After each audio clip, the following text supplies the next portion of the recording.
The Messenger is a game that has been on my backlog for about 3 years now.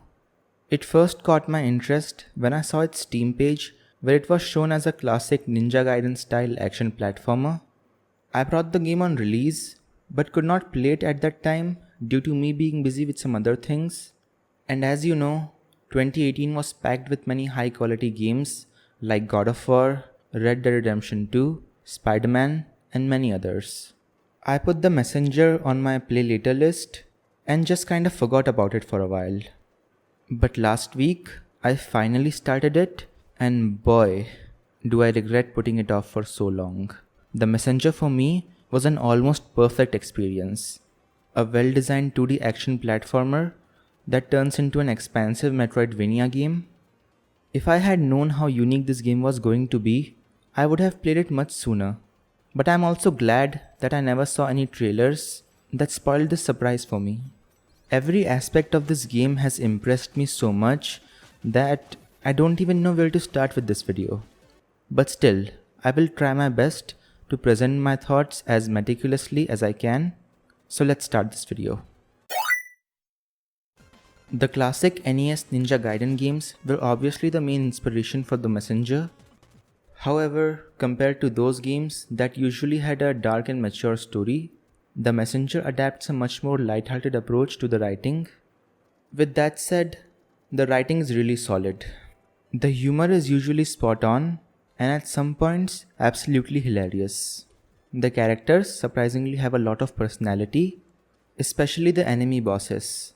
They all have something interesting to say before and after battle, and most of them also appear later in the game, sometimes even as allies.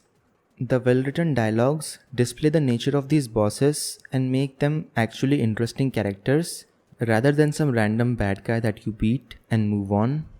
Other than our protagonist, the ninja, there is also the shopkeeper who is a great character. I always looked forward to hearing a new tale from him whenever I completed a section of the game. The interaction between him and the protagonist are always very amusing. Another prominent character is Corval, the red demon who revives the player. Some people may dislike him because of the insults he throws at you whenever the player dies, but I thought he was fun. The gameplay in The Messenger is quite simple. You have a normal sword attack, jump button, rope dart, and a very limited amount of throwable shurikens. Though the combat doesn't give you many options, it never feels boring or repetitive since the main focus is put on movement. The ninja moves swiftly. He can jump, glide, climb walls. With Cloud Step, he can jump off of lamps and projectiles. He can grab onto enemies who are a little far away with Rope Dart, slash, then jump off of them and grab a nearby wall or another enemy with Rope Dart. Just moving around in this game is so fun that it makes you want to explore the levels more thoroughly to find any collectible time shards or power seals. Some of the power seals in the game are really hard to get. They are in these dangerous rooms that will absolutely test your reflexes and patience. Thankfully, the game has very tight controls, so none of the difficult platforming sections ever feel frustrating. Other than platforming hazards, the enemies are mostly harmless. Their attacks are easy to dodge, and they mostly die in a hit or two. The only foes that pose some kind of threat are the bosses. For these, you should focus more on defense rather than offense. Just focus more on avoiding upcoming attacks, then go full aggro on each boss. This strategy applies to pretty much every boss in the game. Some bosses have a second phase where they get new moves or just get more aggressive. You most likely will have to die at least a couple of times to memorize their attack pattern, and then you can easily dodge them. There really is no boss fight in the game that I thought was too hard. Most of them are quite easy actually. Also, after every fight, there are some wholesome dialogues which are awesome. I really love the fact that you don't have to kill any of the bosses to progress. The overall difficulty for me felt just right. The Messenger is not a hard game by any means, but it's not a complete cakewalk either. The difficulty does increase as you progress through the game, but your grip on the game's mechanics also get better with playing. Checkpoints are placed very smartly, with a fair amount of distance between each one. That means dying doesn't waste too much of your time. There is sort of a depth system in the game, where after you die, Quabble will start following you for a short while and take any time shards that you collect in that time. It's a small annoyance, but not really worth worrying about. In the second half, the game becomes a full-blown Metroidvania. You can go back to any previously visited area again. Apparently, a lot of people didn't like this change. You can say that the game becomes slower after this because it focuses more on exploration and finding the music notes, but I never felt that. I thought the pacing was fine in the second half, and I don't think it's hard to find the notes as long as you explore the map of each area properly and carefully think about the hint that the shopkeeper gave you. We also get a new mechanic in the second half called time shifting. Now every area of the game has two versions each, the present and the future. You can switch between the time periods by going through a time portal, though they are not always at convenient locations. So you will sometimes have to find them at certain locations to progress. Thankfully, there is a skill that you can unlock which shows you their location. Shifting time significantly changes the level layout. There will be different obstacles and different paths. The game's graphics also turn into 16-bit, which is an awesome detail. Some levels may give you a hard time initially, but once you complete it, you will have a much easier time going back. And finding a checkpoint after a series of hard levels feels extremely rewarding.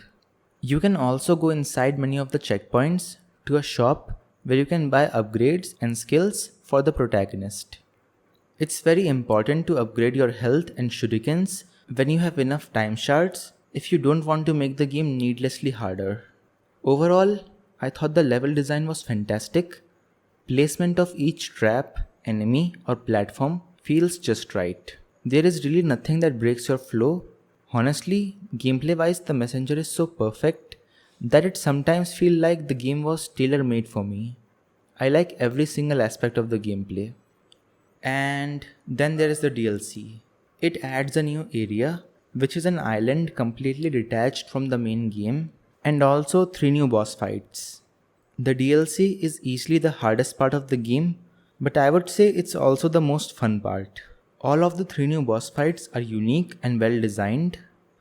There is a part where you have to race Dark Messenger and beat him 5 times. This is the part where the game peaked for me. The adrenaline rush you feel in the race is just unmatched. If you have the main game, then playing this free DLC is a must. Visually, I won't say that Messenger is some kind of masterwork in 2D graphics, but the game still looks good in most places. There is a lot of charm in its pixel art style, all the character sprites look good, and the switch from 8-bit to 16-bit graphics whenever you time shift is very impressive. The soundtrack is very good. There are a ton of tracks, and many of them have 2 versions for 8-bit and 16-bit each. There are great tracks like Hills of Destiny and Cloud Rune's theme that you can enjoy even outside the game. In conclusion, The Messenger has become one of my favorite indie games of all time. It has a nice story with great humor and some really cool twists in the middle. The music is top notch and it's just so much fun to play. I can definitely see how the switch to Metroidvania can make the game worse for some people, but I still think it's perfect the way it is. I highly recommend everyone to play The Messenger. It becomes fairly cheap during the sales, so grab it then. That way, even if it's not your thing, you still won't lose much. Definitely at least try it though, cause it's a must play in my list. The 2D ninja game concept is not something that hasn't been done before, but the execution here is so unique and well done that it feels like it would be hard for any other game to match up to this. And that's all for this video. Thank you for watching till the end. I hope you liked it. Be sure to hit the like button and subscribe to the channel so I can bring you more videos every week. Also, what do you think of The Messenger? Be sure to tell me in the comment section below and I'll see you in the next one. Bye.